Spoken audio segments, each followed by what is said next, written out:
How many of us have either heard or said these things lately? Who am I? What's my identity?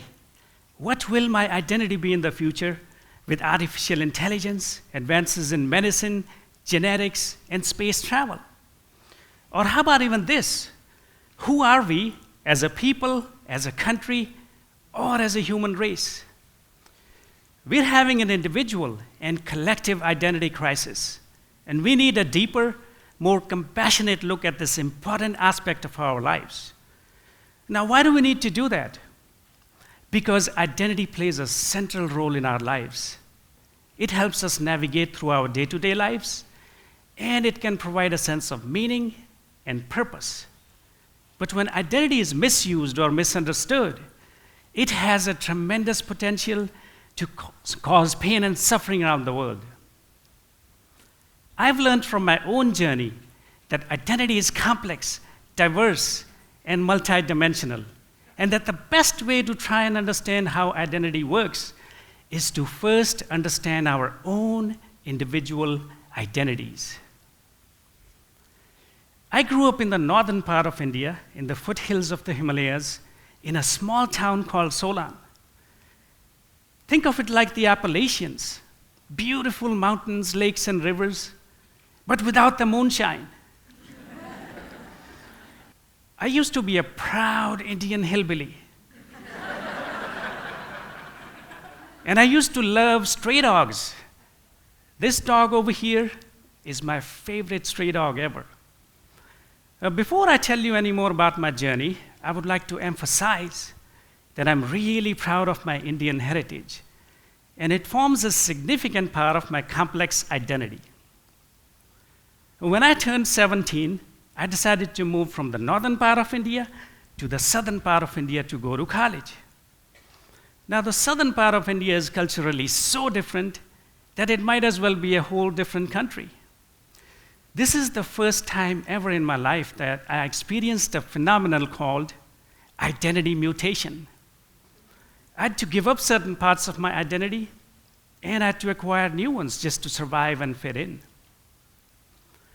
After graduating from college in South India and working in India for a couple of years, I got a job offer from the US. And I decided to move from the southern part of India to Atlanta, Georgia.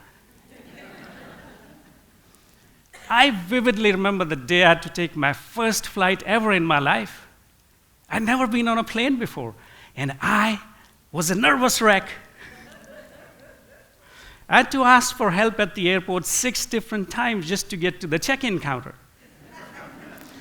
And it didn't help that I was overdressed in 3 layers because my friends had told me that Atlanta is freezing cold in the month of August. By the time I made it to the plane and sat down on my seat, I was sweating like a polar bear in the desert. But I made it to Atlanta. Now, coming out of the Atlanta airport, everything seemed like a sci-fi movie to me. Everything seemed drastically different from back home. I lived in Atlanta for a couple more months, and then I got another job offer from Southern California.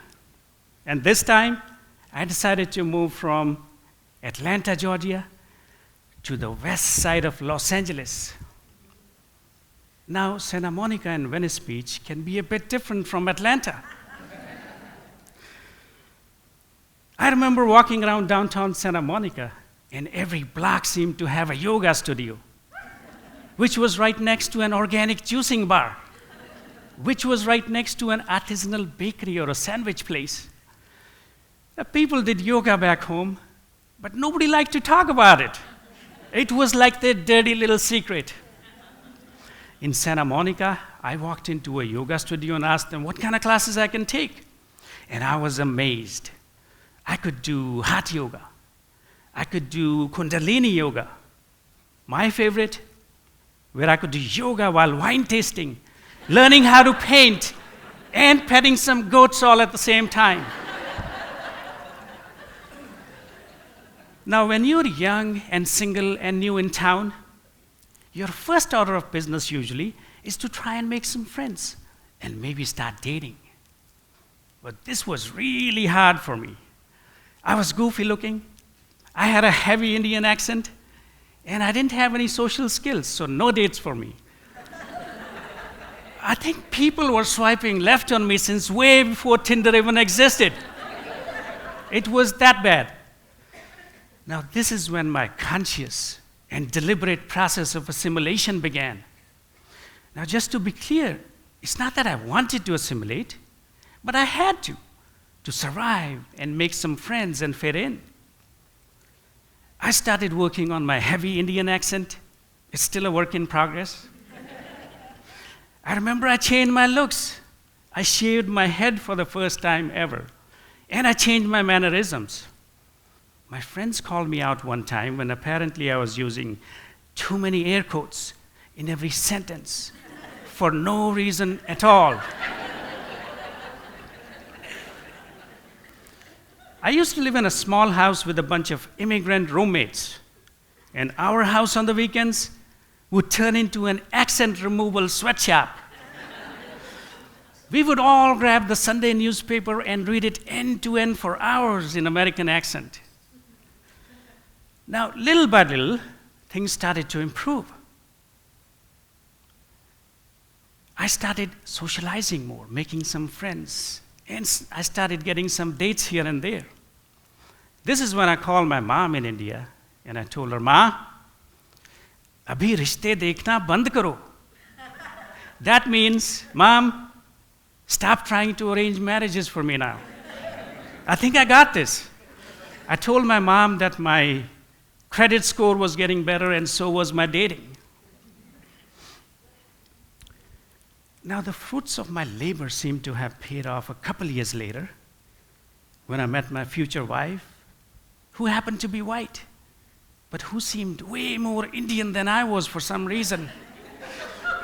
I suspect this had something to do with my assimilation efforts.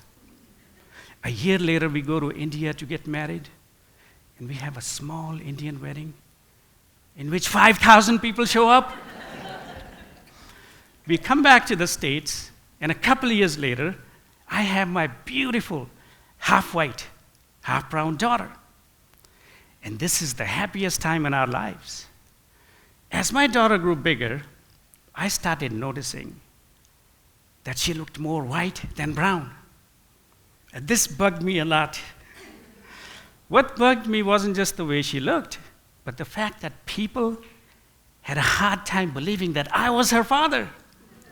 Now, this led to some funny and awkward and tragic social situations, as you might imagine. I was pretty naive back then, so I decided to come up with a sinister plan to fix this problem. My daughter was about 3 back then, and I started teaching her how to speak in heavy Indian accent. I thought, well, this will fix my identity problem. It'll close the gap. But I would do it only when her mom wasn't around. This went on for a couple months, before which one day her mom came up to me and said, "What the hell is going on? Her Twinkle, Twinkle, Little Star is sounding like a Bollywood song." Now, we got busted, and I was back to my identity drawing board, trying to figure out all my identity mutations. Fast forward 3-4 years, and I come across this thing called 23andMe. Now, this is a genetic testing service which tells you more about your ancestry and your medical markers and such. All my friends were doing it, and they were pressuring me into doing it as well. But I wasn't convinced. They were all coming back with these results of being 1% this or 2% that. I still wasn't convinced. Now, to be honest, I'd always wondered, what if I'm not 100% Indian? What if I'm 1% Chinese or 2% Irish? Since I wasn't convinced to do this test, I told my friends that if I do this test and the results come back with me being even 0.1% white, I'm going to need them to throw a huge celebration party for me. I'm going to invite the whole town over, and things are going to change going forward. In fact, I told them if that happened, I would like my own coming out as white parade through town. I do the test, the results come back, and guess what? I'm 100% Indian. What a setback. I wanted my own parade. I worked in technology all my life. That's what I do for a living. And I take it very seriously. I'm well aware of all the advances in artificial intelligence, medicine, genetics, robotics, and space travel. All these things add to the complexity of identity, especially looking into the future.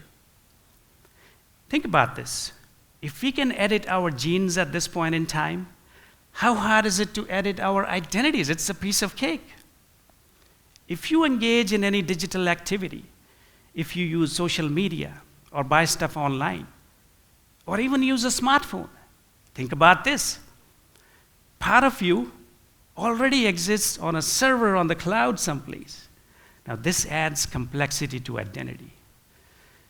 Now, from my own journey, looking back at all the identity mutations I've had, I've learned 3 things.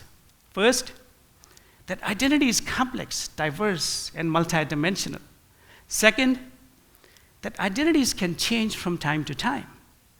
Now, there's a biological component to identity, which is much harder to change. But as we've seen from my journey, identities can die and new ones be born. But it's not a zero-sum game by any means. I believe we should give up all our identities that do not serve our higher purpose anymore.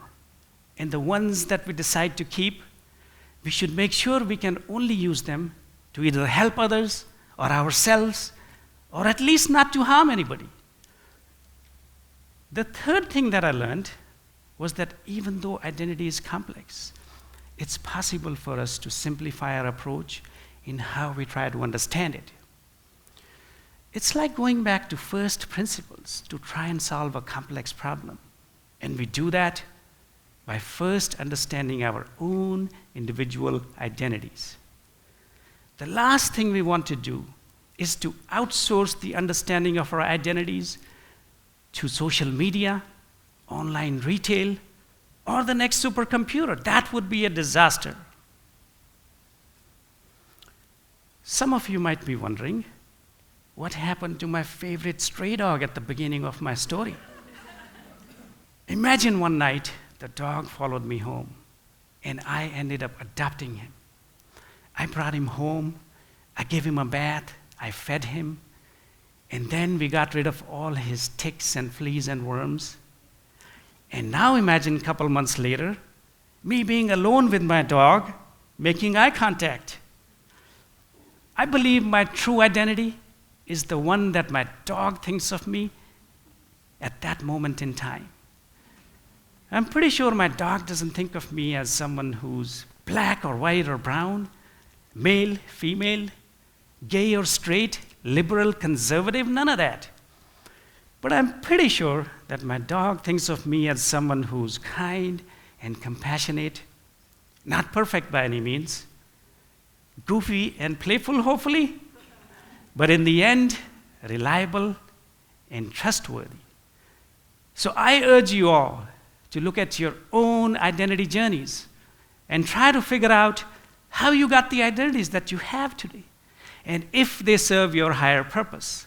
And if not, how can you either get rid of them or upgrade them? And in doing that, always remember, when in doubt about your identity, just ask your dog. Thank you.